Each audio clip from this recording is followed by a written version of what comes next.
When New Jersey Governor Christie announced his White House run, the tough-talking governor vowed to tell it like it is. And he's not disappointing his fans. This week, while President Obama was in Governor Christie's backyard in New Jersey, the governor blasted him, saying the president does not support police. New Jersey Governor Chris Christie going on the record in an interview we recorded about 1 hour before the Fox Business debate announcement that Governor Christie would not be part of the primetime debate. Governor, do you think President Obama has in some way or in any way abandoned the police in this country? Well, listen, I don't think he's been nearly as supportive as law enforcement as a president needs to be. And you know, the FBI director has said there's a chill wind blowing through law enforcement. Folks don't feel supported. The president seems to not give them the benefit of the doubt in most cases, and I think he's been wrong on this, and I think the president has not been as supportive as law enforcement as a president should be. Is there a direct impact from the way the president has handled this?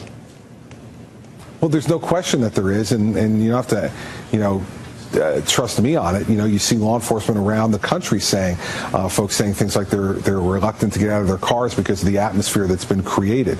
And this type of atmosphere, when you say supportive things about certain movements that are, you know, advocating the murder of police officers in some instances, that's not the right thing to be doing. Quentin Tarantino, the director, has made some rather controversial remarks about cops as murderers. He's even referred to white supremacy. What's your message to him? Well, listen, I just think it's an awful thing to do, and I think it's bad for our country.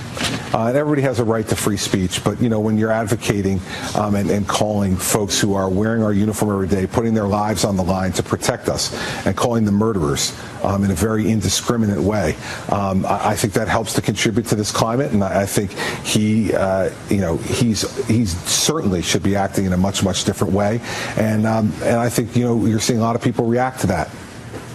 In the recent days, there's been discussions about drug addiction. Governor Bush is talking about his daughter, Carly Fiorina, about her stepdaughter. You telling about your friend.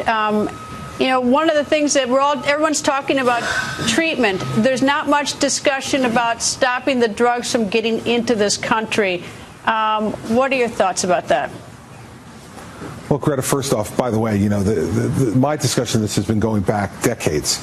You know, I started my work on drug treatment and addiction back in the mid-1990s as the member of a board of an inpatient drug rehabilitation facility for adolescents. And so if there's been some discussion by other candidates recently, you know, I've been discussing this for a long time and been putting it into action in New Jersey. You know, we now have, for first-time non-dealing, non-violent offenders, mandatory treatment in New Jersey, not mandatory incarceration, but mandatory treatment. We've seen our crime rate go down 20% and our incarceration rate go down 10%. And I believe the way to fight the war on drugs is not only, of course, doing everything we can to interdict drugs coming across the border, but unless we treat folks and we lower demand in this country and we give them the tools they need to recover from this disease, we're never going to win the war on drugs. And I should add that there are different types of drug addiction. Some where, you know, some unfortunately get it coming in across the border. Like even there's an article in the Miami Herald that says South Florida's source for synthetic drugs is now a China pipeline. Then there are the people who have medical problems that get hooked on the drugs. So there are different types of addiction. But here's the sound. Here's the sound. Here's the sound from you, sir.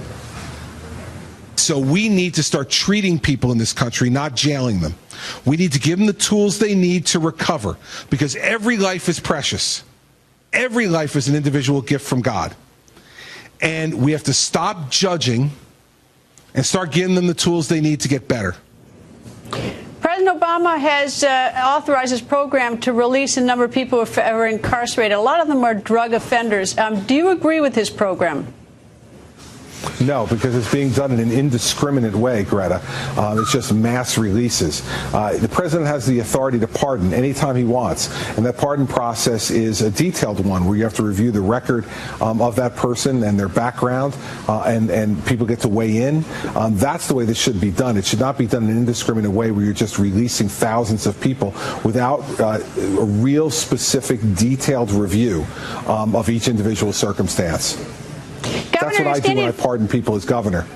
Governor, you're standing in front of some ambulances, and I always love to give a shout out to those first responders who every day work so hard for us. So tell me, where are you? We're up here in New Hampshire. We're going to be meeting right after I'm done with you with a group of folks to discuss addiction and treatment, folks who are first responders, parents, members of the community. So I'm looking forward to getting to that roundtable and talking to them about the issues of drug addiction and treatment that they're really concerned about. Governor, tell them from me, thank you very much, because like I say, I love the first responders. They're the ones that save so many lives. And thank you for joining us, Governor. Hope you'll come back. Thank you. I definitely will, Greta. Thanks for having me on.